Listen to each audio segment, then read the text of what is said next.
Caminos del Agua, voces y visiones en la cuenca de Jovel.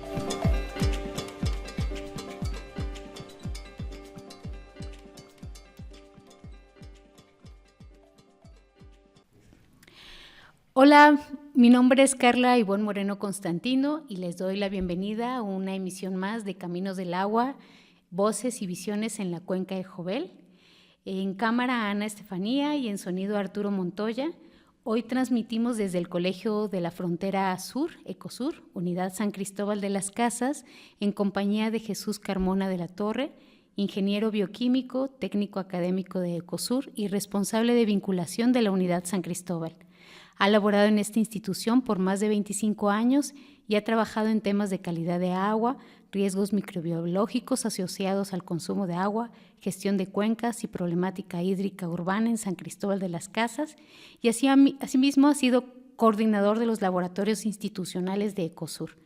Hablaremos con él sobre su trayectoria y su función aquí en esta institución, y también conversaremos sobre las características de la cuenca hidrográfica en la que se encuentra San Cristóbal, las cuales podremos conocer en un mapa de relieve y así comprender mejor las problemáticas socioambientales y la importancia de las diferentes ecotecnologías.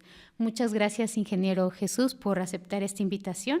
Si te parece bien, me gustaría que te presentaras y nos contaras brevemente sobre este centro de investigación en el cual estamos, sobre su estructura institucional. Sabemos que son 3 ejes que lo rigen, que sería la formación, la investigación y la vinculación, y que nos puedas contar de manera general qué implicaciones tiene cada uno. Buenos días, Carla.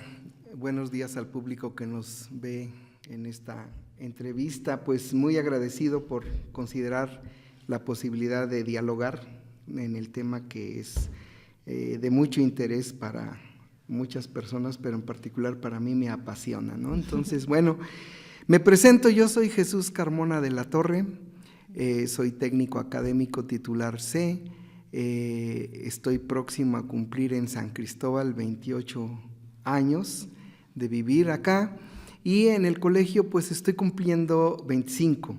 ¿Por qué 25 y no 28? Porque 3 años fui a la Administración Pública Municipal como director del Sistema de Agua y Alcantarillado Municipal, SAPAM, de San Cristóbal de las Casas. Pues mi trayectoria al llegar a, no sé, voy a empezar a hablar primero de la trayectoria de mi persona. En Ecosur, yo llegué en 23 de octubre de 1998, invitado por el doctor José Naed Toral. Él es investigador y trabaja con ganadería, y yo trabajaba en Ciudad de México en el Instituto Nacional de Ciencias Médicas y Nutrición, Salvador Subirán, y ahí era encargado de un laboratorio para hacer análisis de las dietas de ganadería, digamos, de ovinos, porcinos, bovinos, que se alimentaban pues de una manera no tan convencional, y eran las investigaciones que había en aquel entonces, ¿no? En la época de los 90. Y José Naed trabajaba con ovinos de Chiapas, y yo le hacía los análisis, me invitó a venir a colaborar a Ecosur, y yo llegué en esa fecha para hacerme responsable de los laboratorios, montar las técnicas que él requería en un laboratorio de análisis bromatológico que se encarga de analizar las dietas, tanto para consumo humano como para consumo animal. Entonces, implementamos estas, y tuve la tarea de acreditar los laboratorios. Primero implementar un sistema de gestión de calidad y luego acreditarlos ante la Entidad Mexicana de Acreditación. En ese entonces, pues el Ecosur era un centro de investigación del extinto CONACYT, el Consejo Nacional de Ciencia y Tecnología a nivel nacional, hoy convertido en la Secretaría de Ciencias, Humanidades, Tecnología e Innovación. Y pues Ecosur es uno de los 26 centros de investigación que hay a lo largo del país, y nos llamamos el Colegio de la Frontera Sur porque nos ubicamos en 4 estados del sureste de México que tienen frontera con el Caribe, Centroamérica, y estamos entonces presentes en Tapachula, en San Cristóbal, en Campeche, en Villahermosa, Tabasco, en Chetumal, Quintana Roo, y ahora tenemos también una oficina de enlace en Mérida, Yucatán. Entonces ya tenemos presencia en 5 estados del sureste de México, y por eso nos llamamos el Colegio de la Frontera Sur. Y como bien decías, Carla, pues ya tenemos como ejes en nuestra misión la investigación, la formación de recursos humanos a través del posgrado, maestrías y doctorado, no tenemos licenciatura, y la vinculación, que se ha ido transformando también a lo largo de muchos años, ¿no? Pues esa es la trayectoria. 20 años de mi vida laboral en Ecosur los dediqué a los laboratorios institucionales, hasta que me fui en el 2018 de permiso sin goce de sueldo al sistema de agua municipal, y regresé 3 años después para ahora hacerme cargo de la vinculación de la unidad San Cristóbal de Ecosur, donde la paso muy contento, disfruto mucho las visitas guiadas de todo el público que nos viene a conocer y visita muchas áreas del Ecosur, entre ellas las colecciones, pero también pues procuro tener programas donde demos pláticas especializadas por parte de los investigadores, de los estudiantes de maestría, de doctorado y de investigadores por México, que también hay, además de los postdoctorantes que trabajan en investigaciones de Ecosur. Tú has estado también, bueno, actualmente eres responsable de esta área de vinculación. Sí. Entonces también invitar a las personas que nos miran en la página de Ecosur, también tienen como esta oferta de formación y capacitación continua, ¿no? Como sí, revisar ahí, por ejemplo, el fomento editorial y la difusión de la ciencia, que tienen pues importantes números, ediciones. No sé si te gustaría como mencionar algo al respecto. Sí, hay un área de educación continua que es para la formación del público en general, de académicos también, pero también hay un montón de cursos, muchos cursos que son ofrecidos desde proyectos. Por ejemplo, ahorita en el proyecto Semilla hay varios cursos que se están ofreciendo, como estos de calidad del agua en colonias de la ciudad, o este diálogo entre hombres, por ejemplo, que trabajan con enfoque de género, camino seguro para las mujeres en la zona sur y en realidad en la ciudad, que también tiene talleres y estos esquemas de formación no tan formal, pero que son una herramienta muy valiosa y muy poderosa para incidir en la sociedad, porque siempre son cursos en donde hay más bien un intercambio de saberes. Y entonces invitamos al público a que conozca esto y que vea por qué es útil tener las colecciones biológicas y todos estos conocimientos que se van acumulando en Ecosur a lo largo de pues ya 50 años, 30 como CIES y más bien 30 como Ecosur y antes 20 como CIES. ¿Sí? Sí, ya nos estás relatando un poco cómo ha cambiado también tu labor en Ecosur, ¿no? Sí.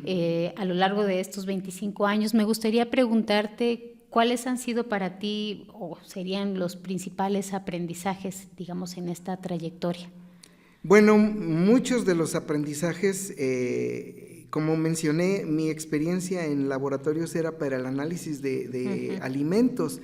Sin embargo, al empezar a trabajar en algunos compuestos tóxicos o en toxicología de alimentos, también incursionamos en los temas de análisis de calidad del agua y ver algunas técnicas para determinar contaminantes en agua, y eso me encantó. Y esa es una de las cosas que de manera un poco más empírica he ido aprendiendo a lo largo de 25 años en Ecosur, de tecnologías del agua, porque también tuve la oportunidad de, por ahí del 2006, iniciar un programa ambiental institucional. En aquel entonces lo llamamos Plan Ambiental Institucional, y hoy día pues son programas ambientales que tienen que ver con el manejo de residuos sólidos, orgánicos, inorgánicos, reciclables, peligrosos, pero también la educación ambiental. Y muchos de los temas de educación ambiental fueron en temas del agua o vinculados al agua. Y hoy día, pues yo quiero que esta propuesta de sanear el agua y no nada más usar y desechar como lo hacemos a lo largo y ancho del país, sino más bien usar, sanear y reutilizar el agua residual tratada para otros usos. Esta sería pues una de las cosas que yo estoy proponiendo para este programa ambiental institucional. Y pues es parte de el trabajo de lo que me mencionas, ¿no? Sí, que me parece muy valioso justo porque, digamos, todas estas problemáticas ambientales, pues sí requieren también una complejidad de soluciones que requieren este diálogo de saberes, ¿no? Sí. Y también, sobre todo, pasan también o tienen que pasar por esta organización social y la educación ambiental. Es decir, que digamos, el trabajo en laboratorio es muy importante, pero esta vinculación con la organización social y la educación ambiental fortalecen y potencian mucho. Claro, y pues es un reto, ¿no? El tener resultados de análisis físico-químicos del agua en un laboratorio y que dices, ¿y que para qué me sirve analizar estos aspectos físicos del agua o químicos y los microbiológicos del agua, ¿no? ¿Cómo los traduces en información valiosa para la gente que le permita tomar decisiones para decir, pues voy a implementar un sistema de filtración o voy a hacer esta construcción doméstica de una ecotecnología y en qué se pueden basar para hacerla pues con la mayor calidad, pero sobre todo con la mayor eficiencia para mejorar la calidad del agua?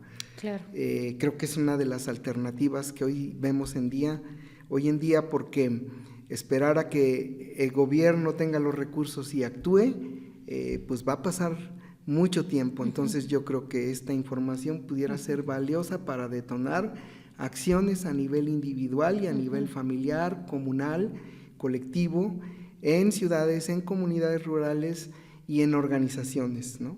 Decíamos, si estos programas ambientales los implementaran en instituciones de gobierno, pues no veríamos reuniones con productos desechables generando millones de toneladas de plástico en el país, ni productos desechables de China o bebidas refrescantes envasadas, sino más bien apostarle a las alternativas que sí podemos hacer y que tenemos ya conocimiento de ellas, ¿no? Sí, estoy de acuerdo y me parece muy valioso pues justo también toda esta experiencia empírica que ya hablaremos más adelante. Y bueno, ahora me gustaría preguntarte o que conversemos un poco sobre las diversas problemáticas socioambientales que nos acontece aquí en San Cristóbal, pero antes de eso, de ubicar las problemáticas socioambientales, tal vez mencionar brevemente para quienes nos están escuchando algunas características de esta cuenca hidrográfica donde se encuentra San Cristóbal, como para ir entendiendo también las problemáticas y posteriormente las soluciones. Bien, pues la cuenca hidrográfica de San Cristóbal es un territorio de más o menos unas 39,000 hectáreas. Recordemos al público que una hectárea es una medida de 100 metros por 100 metros.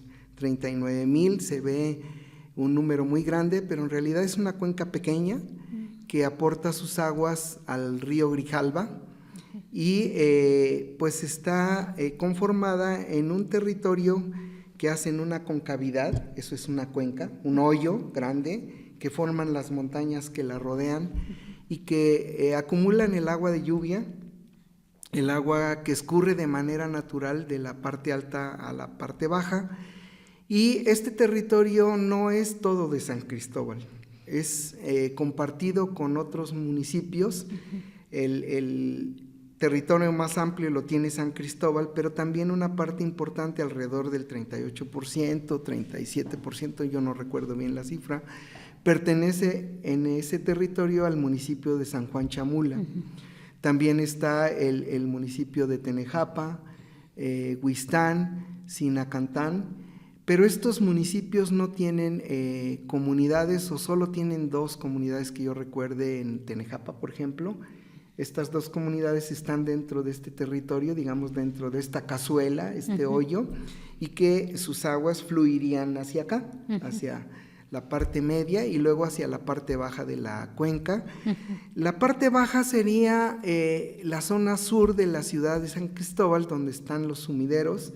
Me estoy refiriendo a esta zona de el santuario, Explanada del Carmen, donde hay numerosas cavernas por donde fluía el agua de manera natural y por ahí se evacuaba de forma, insisto, natural. Y ahora, pues con el túnel que se construye en 1973, empieza su funcionamiento, se construye antes, pero su funcionamiento en esa fecha, y por ahí evacuamos las aguas que se acumulan en esta cuenca que se inundaba. ¿Por qué? Porque es una cuenca cerrada que se denomina cuenca endorreica y pues quedó abierta a través del túnel. Y estos sumideros con el tiempo han ido perdiéndose.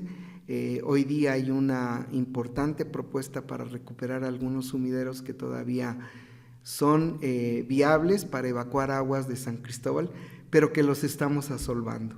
Entonces esa es una de las cosas. Hablando de las características, también este territorio geográfico, pues no es un valle, es un sistema kárstico. Los sistemas kársticos se caracterizan por tener roca calcárea que se disuelve con el agua justamente y forma estas cavernas, ¿no? Como ríos subterráneos, y lo vemos en la península de Yucatán. Todo este sistema lleva a cavernas por las mismas características del suelo, ¿no?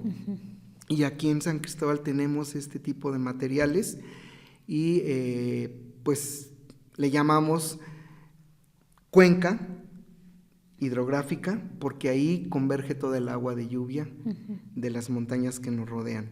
Pues son las principales características, pero pues sí quisiera hablar un poco de la transformación de lo natural, que era pues un lago grande. La mayor parte del territorio de esta microcuenca eran humedales, no había árboles excepto en las montañas de alrededor, y se inundaba. Había un gran lago en María Eugenia, que así se le conocía, el lago de María Eugenia, y esto se fue transformando. Al hacer el túnel se acelera la desecación, se acelera la compraventa de terrenos y empieza la urbanización. Y los asentamientos humanos con la construcción de viviendas y edificaciones en las zonas media y baja de la cuenca van transformando a la cuenca hacia una cuenca urbana. Y hoy día tenemos dos, la ciudad de San Cristóbal, que es la más grande en territorio urbano dentro de esta cuenca, y la cabecera municipal de San Juan Chamula, que ya creció también, tiene muchísima población y que son pues dos sitios urbanos que están dentro de esta cuenca, lo que la convierte en una cuenca urbana, con una problemática muy fuerte en cuanto a la contaminación de sus aguas, a la deforestación, al arrastre de sedimentos y pues a una cultura, porque también hay que reconocer eso, que tenemos una ciudad cosmopolita y que venimos a vivir de todas partes del mundo, y de México ni se diga, y eso hace que pues nos encontremos diversas culturas en San Cristóbal, que tampoco ayuda mucho a veces para el manejo adecuado del agua. Mientras que los pueblos originarios piensan que el agua tiene vida, tiene espíritu y tiene una concepción muy diferente a la occidental que vemos nosotros, como pues el agua tiene un fin comercial y de uso y explotación capitalista. Entonces eso nos diferencia mucho, y ponernos de acuerdo en un territorio multicultural ha sido complejo. Esa parte hay que reconocerla, ¿no? Además del desconocimiento, porque si bien he dicho que mi formación ha sido empírica, sí ha sido basada en los conocimientos de Ecosur y de otras instituciones, ¿no? Ajá, sí, también mencionar que estas problemáticas que Jesús está ubicando la podremos ver también en el mapa, claro, el mapa de relieve, y quizás mencionar otro par de problemáticas socioambientales que acentúan, digamos, en un lugar donde llueve mucho, en una región donde llueve mucho, pero que sin embargo, como mencionaba la vez pasada, se sufre de escasez de agua, ¿no? Claro. Entonces, cosas como, por ejemplo, los rellenos ilegales, ¿no? Las descargas también de aguas residuales directamente a los ríos.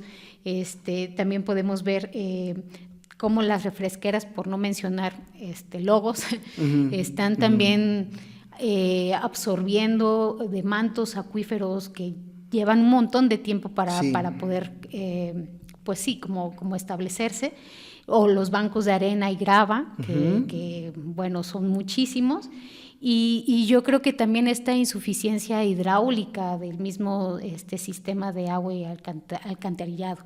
Entonces, no sé si quieres mencionar algo. Sí, puedo mencionar algunas cosas y yo creo que estás yendo ya a lo medular de la problemática que se genera con la urbanización de la cuenca.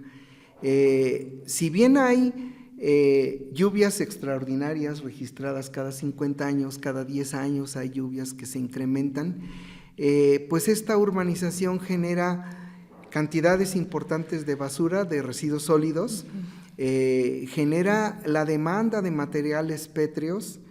Cuando la gente dice es que yo no contamino, no, ¿cómo no? Tenemos un impacto y una huella ambiental fuerte, porque usamos madera para los colados, usamos madera para las viviendas, usamos materiales pétreos, cemento. Esto genera otro problema que no vemos. La urbanización sin planeación genera la conducción de aguas de lluvia a una velocidad increíble, donde en pocos minutos pues llenas una colonia que está en la parte baja y la inunda. Entonces, esto no lo vemos, pero el simple trazo de nuestras calles, si tú te paras ahí enfrente de la colonia Emiliano Zapata, pues ves cómo viene el embudo de la parte alta con las aguas hacia abajo. Y si a eso le sumas los sedimentos de las malas prácticas de dejar los materiales de demoliciones, materiales de construcción en época de lluvia en la parte alta, pues eso se arrastra. Si a eso le sumas la deforestación en las montañas, ese suelo se libera y viene escurriendo con el agua.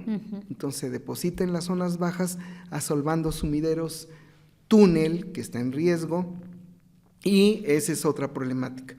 Pero lo que no vemos es la cantidad de basura, ¿no? En la zona urbana de San Cristóbal, sin contar Chamula, San Juan Chamula, que también ya genera una cantidad importante de residuos sólidos, sin clasificación, sin ninguna acción municipal de manejo adecuado. San Cristóbal genera diariamente 290 toneladas de residuos sólidos sin separar, y los ubicamos pues todo el mundo sabe que se van a la comunidad del Aguaje, antes era Predio Santiago, y aunque se ha intentado colocar geomembrana debajo de los tiraderos municipales de San Cristóbal, que son estos dos que menciono, Predio Santiago y el Aguaje hoy día, no son suficientes para contener los lixiviados. Para que el público entienda qué son los lixiviados, son los líquidos que salen de la basura una vez que se fermenta y es lavada por el agua de lluvia. Esta agua negra que sale de la basura en una bolsa cuando la dejamos ahí, eso le llamamos técnicamente lixiviados. Y son muy peligrosos porque tienen o contienen ácidos orgánicos que están presentes ahí, como cuáles, como el ácido acético o el vinagre, que es lo mismo, entre otros ácidos que van siendo de mayor fuerza para disolver metales, por ejemplo. Llegan a disolver parte de los metales que van en los residuos electrónicos y entonces al final liberan estos compuestos, estos metales que se conducen al agua y generan una contaminación química. Sin pensar en la otra parte que genera la ciudad, que son las aguas residuales. Y recordemos que en San Cristóbal no tenemos plantas de tratamiento de aguas residuales, y entonces todos nuestros desechos de los sanitarios, de las tazas de nuestros baños en nuestras casas, van al drenaje y finalmente al río Amarillo, al río Fogótico y a los sumideros naturales que están en la salida por donde se ubica el túnel, en el santuario. Y pues esto contamina de manera importante y es el mayor problema en el agua, la contaminación microbiana que tiene su origen en estos residuos humanos, pero que también pueden estar asociados a la fauna doméstica. Tenemos, no me imagino la cantidad, no tengo la cifra de cantidad de perros y gatos que tenemos en la ciudad, más las ratas urbanas, más las ratas nativas, más la fauna silvestre que vive todavía en esta cuenca. Hay aves, hay palomas, hay hasta patos silvestres que vienen desde Canadá y todos defecamos, por ser animales, todas las especies defecamos y todas contienen estos microorganismos que pues técnicamente le llamamos microorganismos totales o fecales cuando ya provienen de las heces de los humanos y de los animales y se van al agua. ¿Y qué pasa? Pues que se multiplican y se transmiten a través del agua, ¿no? Y tenemos el caso de Escherichia coli, una bacteria que genera diarreas y esto ocasiona otro problema económico muy grande en la ciudad. Cada que se enferma una persona mínimo gasta 1,000 pesos si se atiende, aunque sean similares, en farmacias similares o de que no sean de marca, de patente, y genera un gasto económico más los días no laborados, ¿no?, por la persona. Y si son niños, pues los riesgos son de mortandad o mortalidad, y pues esto genera también un atraso en su crecimiento y desarrollo de las personas, ¿no? Todo esto pues es generado por esta problemática ambiental que no vemos, ¿no? Decimos, pues qué padre, San Cristóbal tiene un turismo que alcanza a lo mejor en buenos años de vacas gordas, de turismo, 1 millón de turistas en un año, pues es impresionante porque todos defecan, todos consumen y todos generan residuos. Y hasta dónde va a ser la carga que le vamos a dar a esta cuenca, no lo sé, pero si no planeamos adecuadamente y no hacemos un desarrollo municipal adecuado, con una visión de futuro real, pero basada en conocimientos de muchas personas que han investigado estos temas, pues no vamos a llegar muy lejos. El turismo se nos va a acabar pronto, el problema económico va a incrementarse y el desarrollo pues va a generar estas ciudades conurbadas que vemos en muchas grandes ciudades del mundo y de México sobre todo, en donde hay pobreza, marginación, condiciones insalubres, animales domésticos mal atendidos y problemas de violencia y delincuencia, que ese es el otro producto que vamos a tener si no atendemos los temas ambientales correctamente. Sí, bueno, es que todo está vinculado y yo creo que no se debe de pensar la educación ambiental como una disciplina o un ámbito aparte, sino como que es un eje transversal para pensarnos como sociedad. Claro. Porque esto, como mencionas, vincula todo, ¿no? O sea, todo. A nivel individual, pero a nivel social también, ¿no? Claro, eso que dices es valiosísimo. Es, primero cambio yo, si no cambias tú, esperamos la respuesta del gobierno, de los líderes de las colonias, del organismo operador del agua, de Limpia Municipal, y no es posible seguir así. Cuando a mí me dicen ahora las señoras, oye, es que yo para qué separo la basura orgánica si llega el del camión, pues otra vez estamos regresando a lo mismo, le delegas tu responsabilidad a un trabajador que gana muy poco, son de los que menos ganan en el ayuntamiento, y finalmente Limpia Municipal no tiene la responsabilidad de separar la basura, eres tú el que podrías ayudar al ambiente resolviendo tu problema de separación y clasificación. Y ahí más al rato hablaré tal vez de las alternativas de qué hacer con estos residuos o cómo manejarlos, ¿no? Claro, sí, sobre todo porque, pensando ya para como un elemento más, me parece que un reto importante como sociedad es la organización, ¿no? Claro. O sea, porque hemos delegado mucho a que ciertos organismos o agentes organicen la vida, ¿no?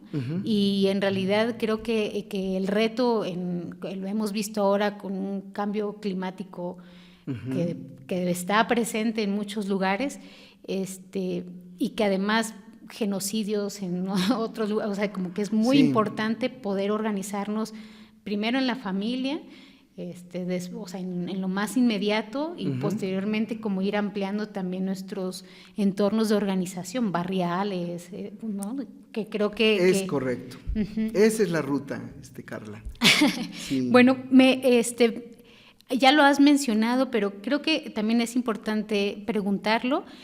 Me gustaría preguntarte cuál es la importancia de los humedales de montaña en San Cristóbal, por mencionar algunos como María Eugenia, La Quisla, Almolonga, en este equilibrio ecológico de la cuenca, ¿no? Como pensando... Sí, mira, yo recuerdo en 2003 que hicimos una presentación en La Albarrada, no existía el concepto de humedales, eran las ciénegas o algunos les llegaron a llamar hasta pantanos.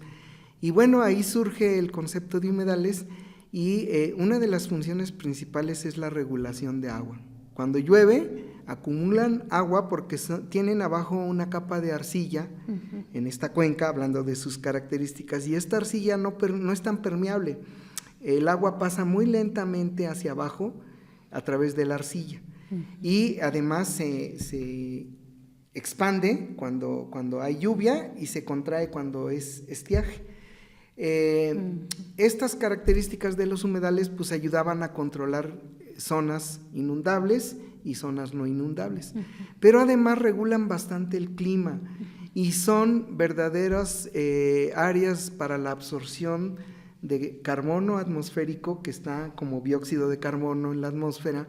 Estas áreas de humedales son excelentes para absorber carbono.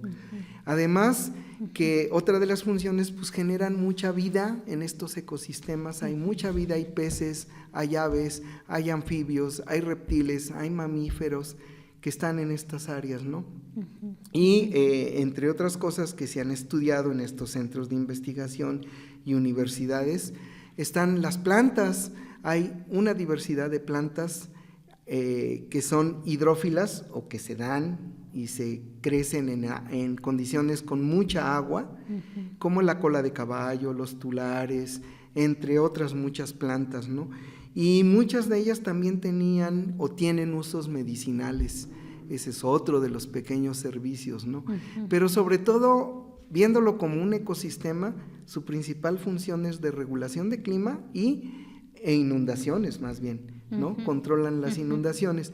Al convertirlos en zonas urbanas, pues van a generar inundaciones tarde o temprano en otras áreas que están asentadas en la parte baja de la cuenca. Y bueno, lo hemos visto ahora este año, ¿no? En varias colonias, con las lluvias. Y una función que aprovechamos bien los que habitamos en San Cristóbal es que ahí están nuestras fuentes de abasto de agua. Y bueno, la gente ahora conoce por todo lo que ha pasado en los últimos años de ir de una conservación, primero de un sitio que le llamamos Ramsar, que se inscribe a La Quisla y María Eugenia para su conservación a través de un acuerdo internacional de sitios Ramsar en el 2008, luego se modifica y se reduce en el 2011, pero luego se convierte en un hábitat crítico para la Secretaría de Medio Ambiente a nivel nacional, y hoy día, este año tuvimos la fortuna de que se convierta en un área natural protegida. Sin embargo, esto es La Quisla y María Eugenia, pero en San Cristóbal existen otros humedales importantes que deberíamos de conservar tanto como estos, porque están las fuentes de abasto de agua.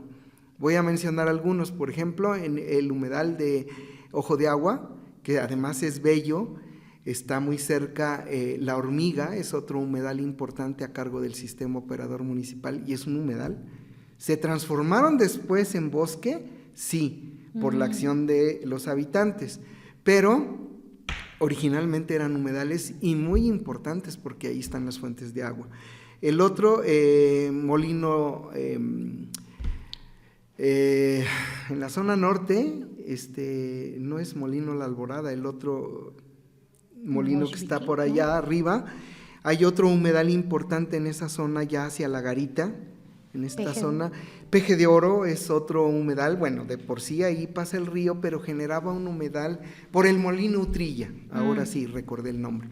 Esta zona de baja, digamos, de Cuxtitalia hacia la zona oriente, norte-oriente de la ciudad, es un humedal importante. Y otros humedales muy, muy importantes son los de San Ramón, que todavía existe uno atrás de Chedraui, que es privado, y toda esta zona donde se ubica Coca-Cola, la empresa esta refresquera. Esta zona tiene un humedal importante todavía que deberíamos conservar, más los humedales que desaparecieron por el proceso de urbanización, y en el 2003, cuando este presidente malo que tuvimos, Enoc Hernández, construye y da los permisos para construir la Plaza San Cristóbal, y donde hoy día está Chedraui y los cinemas, ¿no? Todo eso era un humedal importante. Este predio de la Primavera sigue siendo un humedal que quedó fuera de la ANP y que está pretendiendo ser utilizado para procesos de urbanización y comercialización en un uso mixto que pues es incierto, ¿no? Con todas las consecuencias ambientales que estamos comentando.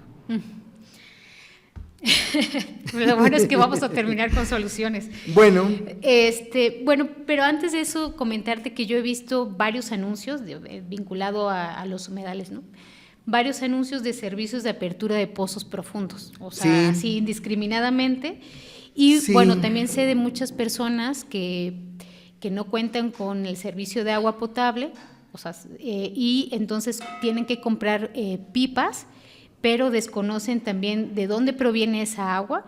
Y bueno, a mí me gustaría saber cuál es tu opinión acerca de esta extracción mediante pipas y también el impacto de los humedales y la calidad de agua de estas extracciones. Bien, voy a empezar por decir que no hemos tenido la capacidad de generar la infraestructura hidráulica para la red municipal y el sistema operador de agua potable y alcantarillado, y que además coexisten varios sistemas independientes que tienen sus propias redes que van construyendo y que luego las conectan al sistema municipal. Esto genera una problemática pues sí, muy seria, y el agua ya no es suficiente por dos razones. Cantidad, quizá existe la cantidad suficiente para abastecer a la población de San Cristóbal, estamos hablando de 230,000 habitantes, que es lo que dice el INEGI, pero en realidad andamos cerca de 250,000 habitantes. El agua sería suficiente en cantidad, pero no en calidad. Y los manantiales se abaten mucho, pero sobre todo tienen la indisponibilidad por contaminación microbiana, lo que había hablado hace un momento.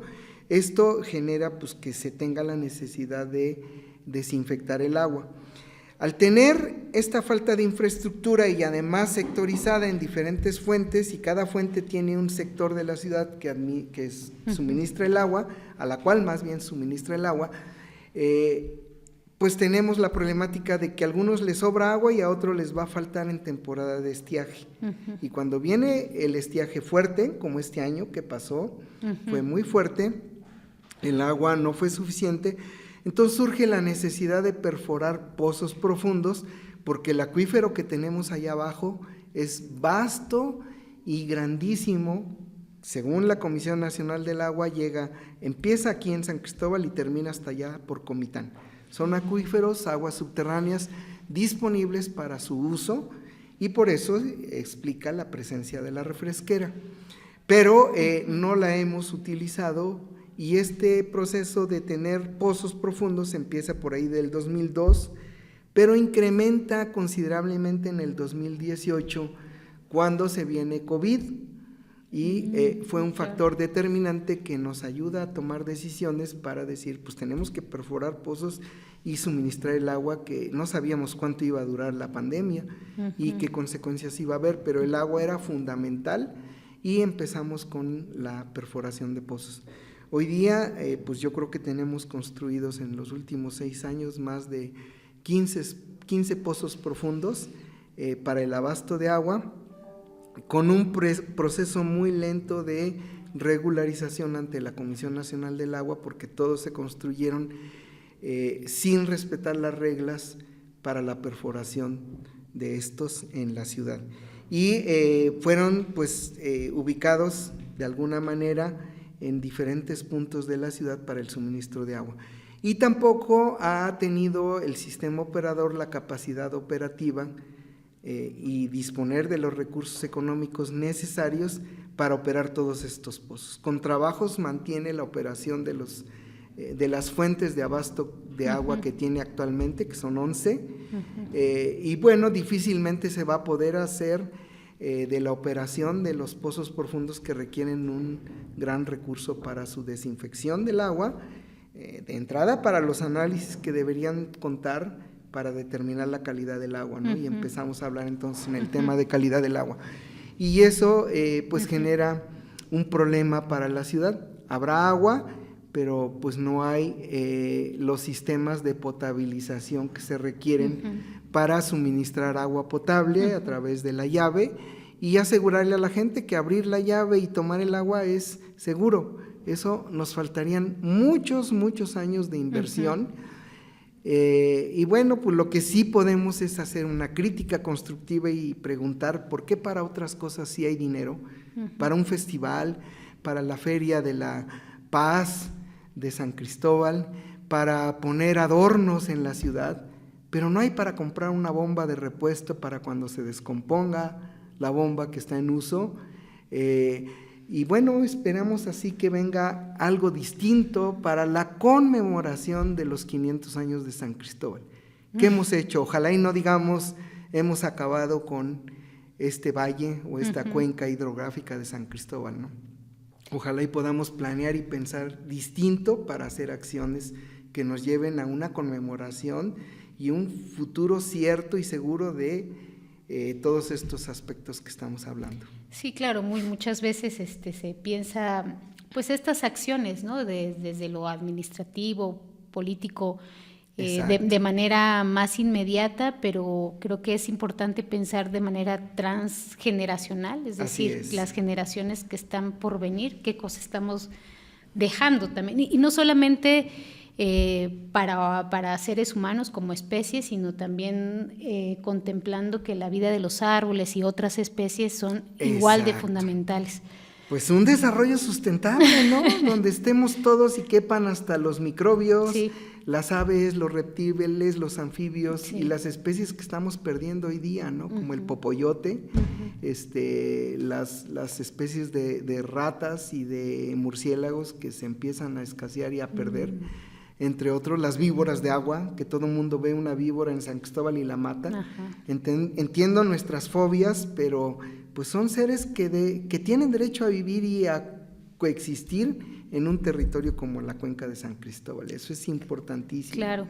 La biodiversidad en un lugar y en un territorio de cualquier lugar del país, pero en particular San Cristóbal tiene una riqueza importante que estamos perdiendo y deberíamos de poner el foco en eso. Y bueno, con esto de los pozos, ¿hay manera de saber de dónde provienen las aguas, bueno, de las pipas? Sí. Si son autorizadas o son pozos ilegales. No, las aguas de las pipas comúnmente vienen de derivaciones de la parte alta de la cuenca, de los ríos Fogótico, Amarillo, donde encuentran agua, van pues poniendo sistemas de conducción, almacenamiento y llenan pipas. Hoy día así lo hacen algunos, pero estuvieron explotando el agua de diferentes puntos de los humedales. Hoy aquí en María Eugenia y Laquis está prohibido porque se convirtió en un área natural protegida que debemos conservar todos, pero sí hubo una fuerte explotación a través de pipas. Se hizo un intento en el 2019 de regular estas pipas, pero ha sido un proceso muy complicado.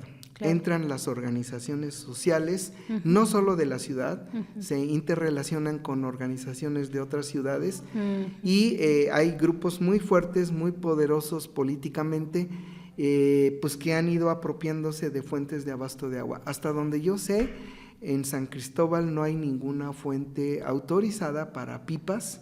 Sería bueno pues que se retomara el tema por la Comisión Nacional del Agua y que se defina un lugar y una fuente segura para el abastecimiento de aguas en pipa para la venta de este recurso, ¿no? Yo sería de la opinión de mejor no venta, pero bueno, la gente necesita el agua y compra.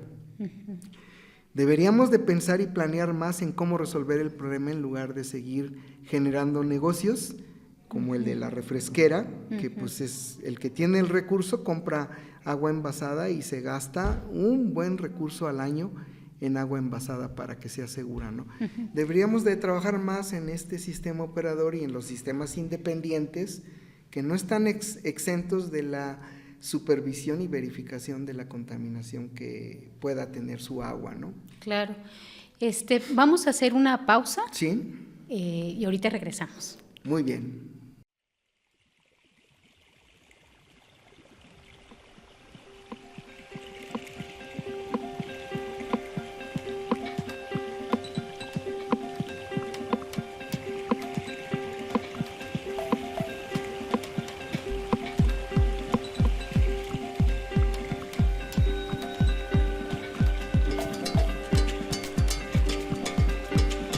Caminos del agua, voces y visiones en la cuenca de Jovel.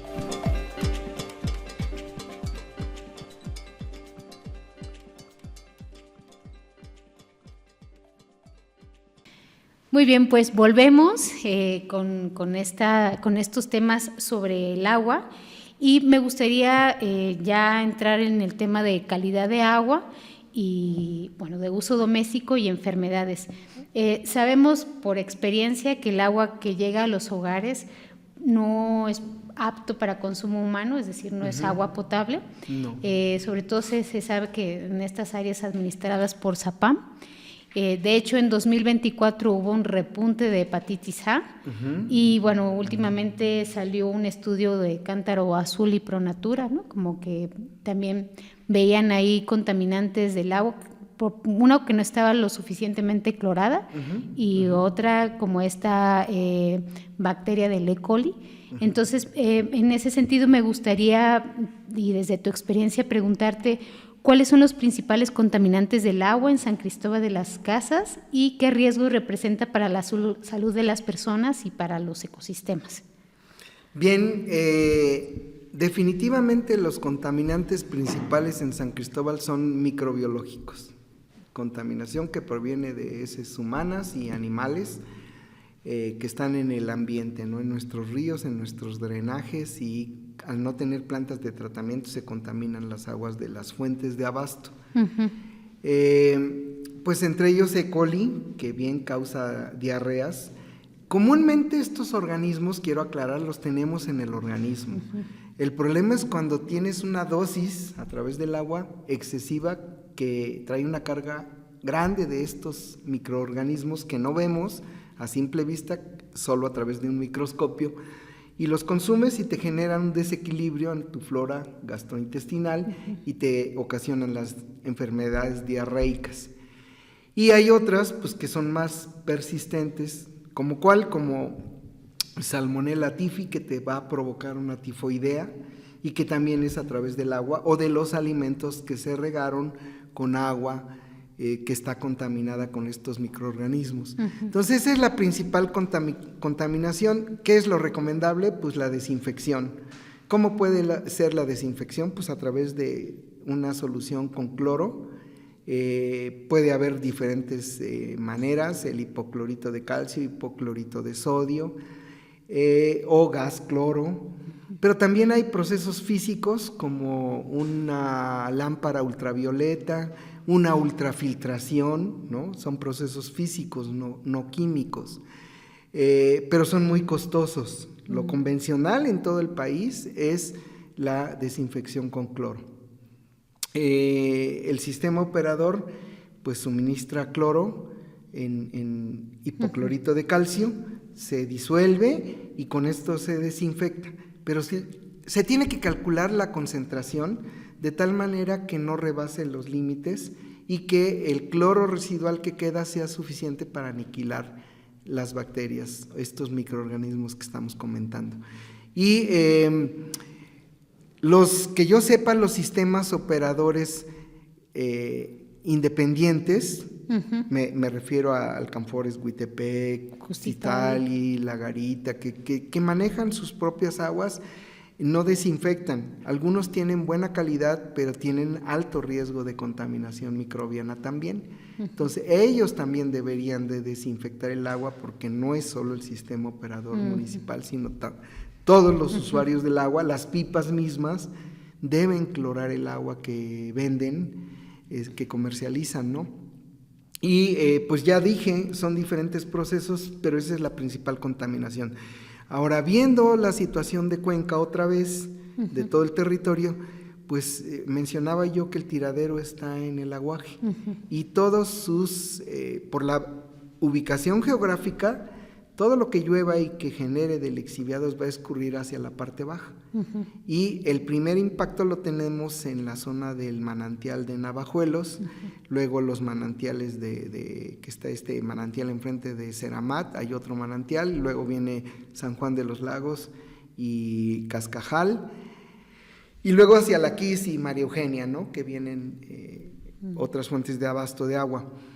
¿Qué pasará en un futuro cuando se empiecen a concentrar contaminantes químicos provenientes del manejo inadecuado de la basura, metales pesados que van a empezar a pasar al agua, al suelo y luego al agua, y pues vamos a empezar a encontrar contaminantes de tipo químico que actualmente no se analizan? Y bueno, yo quiero comentar que hay dos instancias que tendrían la obligación de analizar la calidad del agua completa, que nos dice la norma 127 del 2020. 2021 es, creo, la más reciente. Bueno, ahí se establecen muchos parámetros que se deben determinar en el laboratorio y que son físicos, químicos y microbiológicos, y establecen valores máximos permisibles para el agua potable, y si no los cumplen porque se rebasan estos niveles, entonces se tiene que diseñar un procedimiento específico de potabilización. Al no tenerlo, bueno, pues ¿qué hace? El organismo está obligado, me refiero al SAPAM, está obligado a hacer los análisis completos de la calidad del agua de cada una de las fuentes de abasto, al menos 4 veces en un año. No se cumple porque no hay recurso que alcance. Bueno, ¿y qué hace la Secretaría de Salud? Pues verifica que haya la desinfección y que no haya microorganismos en el agua. Y entonces hace estos parámetros a través de un monitoreo específico en sitios que ellos han establecido. Ahí hacen un muestreo. Comúnmente son sitios donde hay mucha convergencia de personas, y toman la muestra y analizan el cloro residual y analizan los microorganismos coliformes totales y Escherichia coli. Si no rebasa los niveles, pues mantienen los registros y no pasa nada. Si ven que los resultados son superiores a los límites establecidos en esta norma 127 de la Secretaría de Salud, entonces emiten una recomendación al sistema de agua y le dicen: tienes que mejorar tu desinfección. Entonces implica que revisen cómo están desinfectando el agua con el hipoclorito de calcio. Bueno, ese es el tema de calidad del agua. Ya hay algunos parámetros que rebasan la norma actualmente, que son los microorganismos, que deberían de estar ausentes. El cloro residual a veces no está, lo que significa que no se está desinfectando el agua.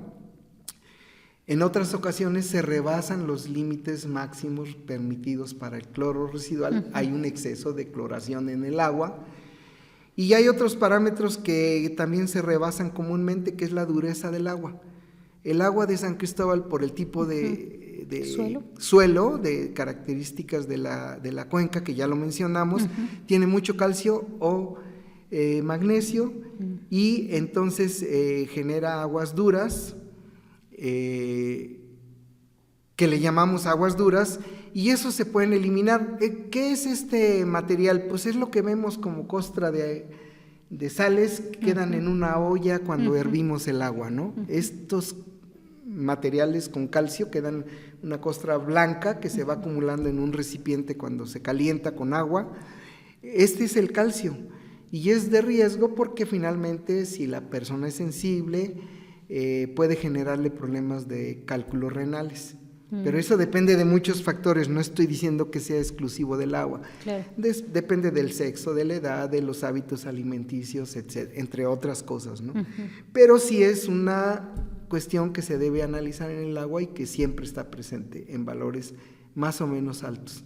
Otros parámetros los pasa sin problema la calidad del agua de San Cristóbal, pero sí ya se encontraron en algún momento algunos indicios que no rebasan los límites máximos, pero sí ya están presentes, que pueden ser metales pesados como plomo, pudiera ser otros, cobre, níquel, cobalto, entre otros, ¿no? Y esto depende mucho, está muy vinculado al manejo de la basura, y por eso lo menciono, el tiradero está allí y es un riesgo. Debemos hacer una planeación en un futuro y reubicar ese tiradero municipal, porque nos va a generar problemas en un futuro. Claro. Entonces, el que se desarrolle la ciudad para donde se quiera ver, necesita la planeación de un nuevo tiradero, porque de otra manera acumular ahí todo nos va a generar tarde o temprano problemas de salud, ya no en el ambiente, van a convertirse en un problema de salud. Y para las especies nativas, los peces, las aves, las plantas, también va a tener un efecto y vamos a perder más especies de esta biodiversidad que hoy todavía tenemos en San Cristóbal. Claro, que es un tema igual complejo, porque digamos que lo que mencionas es que sí hay como vectores que analizan ciertos vectores microbiológicos, pero no está como tal este análisis de vectores químicos, ¿no? Exacto. Que muy probablemente existan, justo porque el vertedero de basura, los lixiviados van hacia los manantiales, y los manantiales suministran agua a las casas, ¿no? Y los agroquímicos, porque claro, los agroquímicos. Si vemos a San Juan Chamula, está ahí cerquita de San Cristóbal y escurren hacia acá y tienen agricultura y utilizan los agroquímicos. Y del otro lado del túnel, a donde van nuestras aguas de los ríos, ya contaminados altamente con microorganismos, también usan agroquímicos, y entonces se combinan microorganismos con agroquímicos, generando enfermedades crónico-degenerativas como cáncer, entre otras, ¿no? Por ahí hay una lista que ahora no traigo a mano, pero es una lista muy grande de enfermedades que pueden ser transmitidas a través del agua. Y ya mencionaste una que no es bacterias, no son microorganismos, son virus, y es la hepatitis A.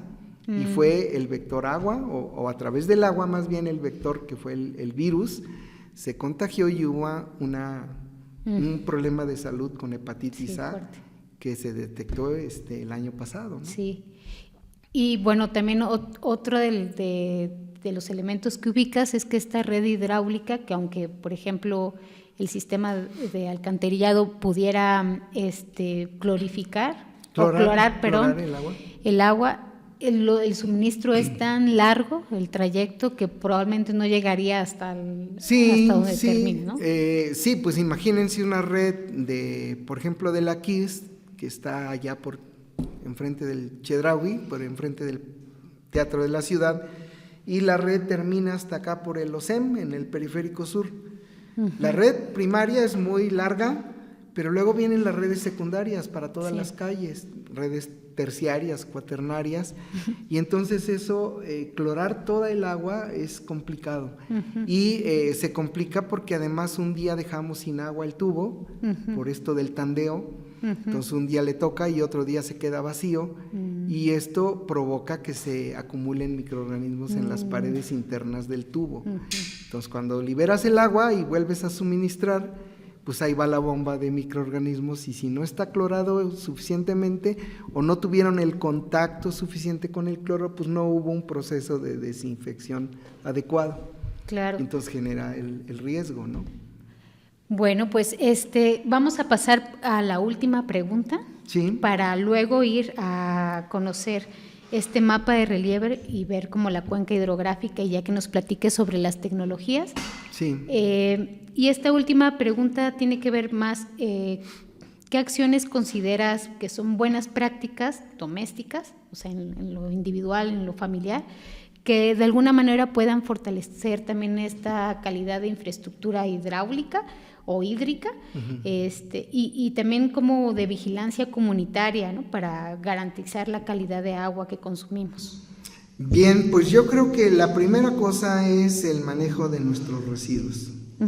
Luego intentar el manejo del agua. Yo propongo mucho la idea de tener sistemas de manejo integral del agua, es decir, perdón, no solo agua de lluvia, sino también manejar o separar aguas grises, tener la posibilidad de filtrar el agua.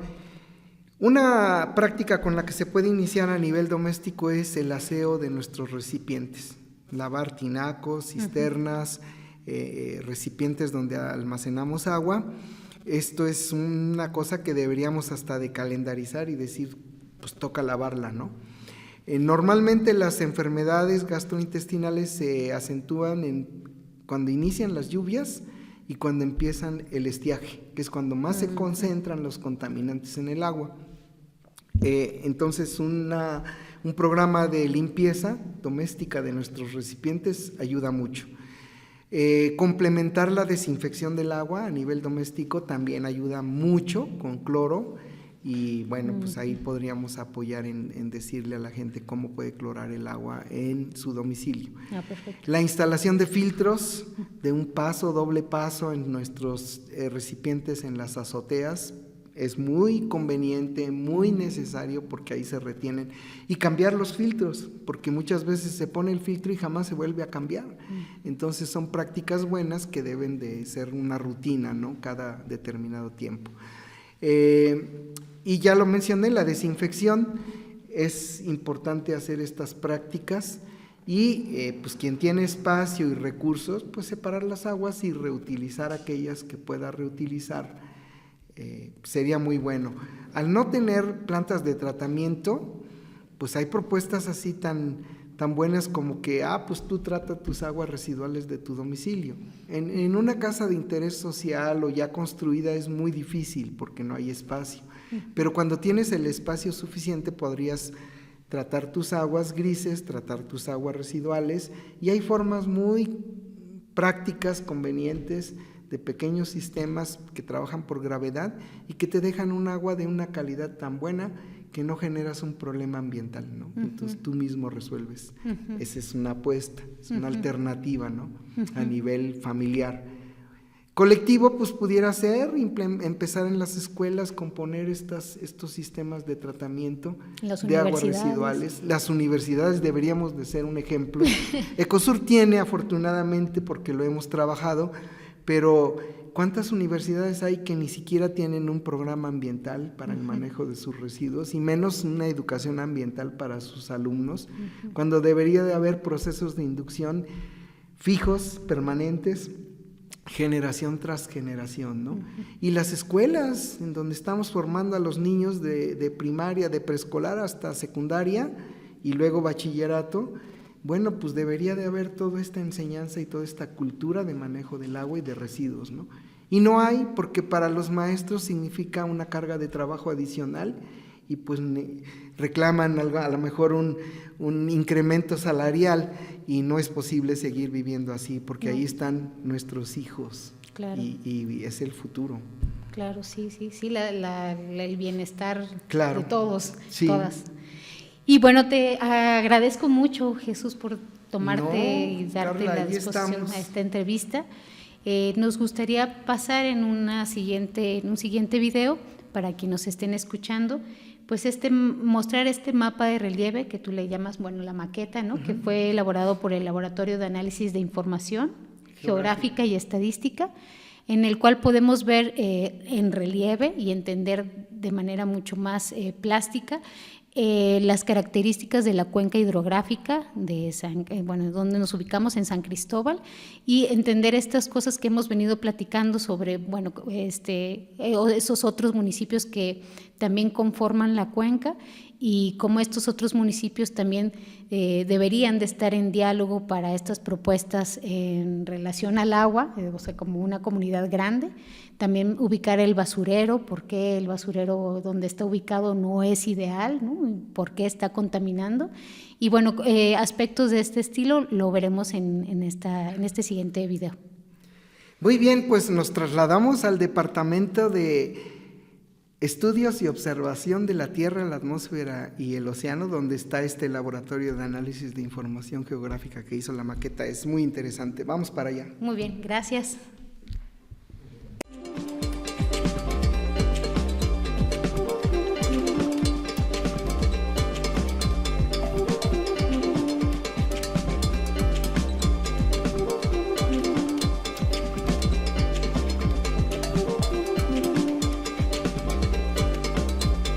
Caminos del agua, voces y visiones en la cuenca de Jovel.